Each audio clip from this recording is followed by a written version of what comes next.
Alright guys, welcome back to another video on the channel. Today we're going to be talking about a move that went down the other day. I'm sure you guys already know what happened, but the Calgary Flames have shipped out Sean Monahan and a first-round pick and sent them over to the Montreal Canadiens.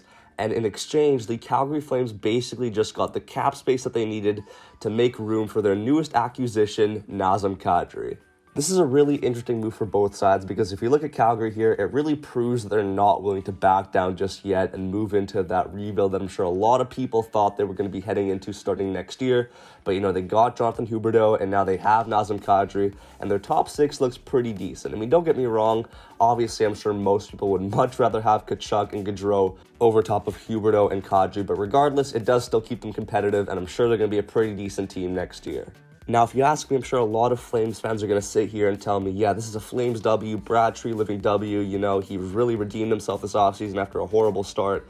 But I don't know, man. I mean, they gave up a first-round pick for a guy who, don't get me wrong, is going to help them, but 7 years for $7 million, that's a lot of money and a lot of term for a pretty aging player. So who knows what that contract is going to look like when it's on its tail end. That's why, if I give my honest opinion here, I really think the Montreal Canadiens got the better of this trade because, if I'm being real, the Canadiens aren't expecting to do that much next year in the actual regular season. I mean, don't get me wrong, they're taking a step in the right direction. I'm sure they're going to be a lot more competitive than they were last year.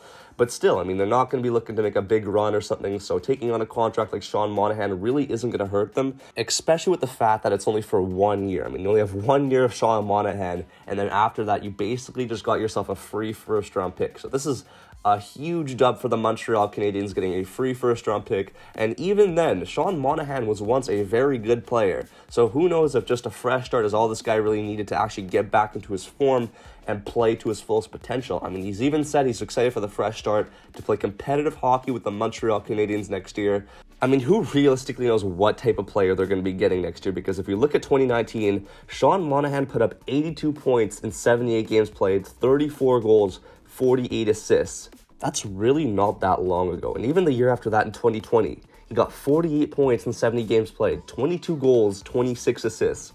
That's still decent. I mean, the year after that, he really declined, only got 28 points, and then this past season, he got 23 points. But, I mean, you never know with guys like these. Realistically, they're just a shot in the dark, and if you take a gamble on this guy, it's low risk, high reward. It's for 1 year, and you're really not going to be expected to be that competitive anyways next year. So who really cares if he doesn't pan out? You got yourself a free first-round pick. So this is definitely a dub for the Montreal Canadiens, guys. I don't know what you guys think, but that's personally my opinion. Let's take a quick look now at the lines for the Habs next year and see where Sean Monahan could possibly fit on that Montreal Canadiens squad. But before we do that, guys, make sure you hit the like button, subscribe to the channel if you're new around here. And for question of the day, who do you think wins this trade, the Calgary Flames or the Montreal Canadiens? Let me know in the comment section down below. But without further ado, let's actually get right into this here. So the more that I look at this forward core, the more impressed I am at actually how decent it is.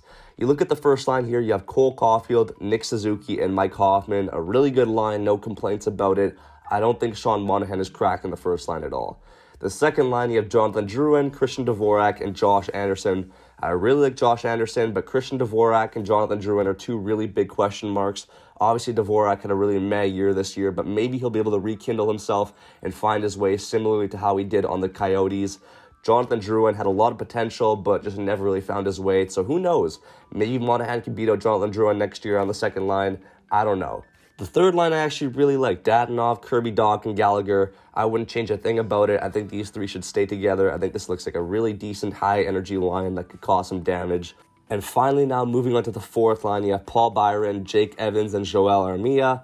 Obviously, Sean Monahan should be able to compete with all three of these guys, but it's the fourth line, so it's a pretty low bar, but it's probably the most realistic option for where he's going to end up, unfortunately for him.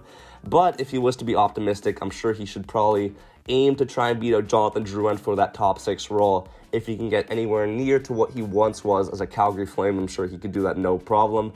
But definitely much easier said than done. So I don't know, man. Let me know what you guys think about this news. Habs fans, are you happy to have Sean Monahan on board? Personally, I'd be pretty happy because you got a free first-round pick. It's a really low-risk trade, high reward on a season that doesn't really mean much. And even then, you're getting an X-Factor player who you really don't know what he's going to be next year. So it's going to be pretty interesting to see how he translates over on the Montreal Canadiens. And yeah, that's why I personally feel the Habs got the better of this trade. Not to take away anything from the Flames. Obviously, they did what they had to do to move out money to actually make space for Nazem Kadri. But yeah, let me know what you guys all think. Subscribe to the channel if you're new around here. Thank you guys so much for watching. Like the video, and I'll be sure to catch you guys all in the next one. Peace.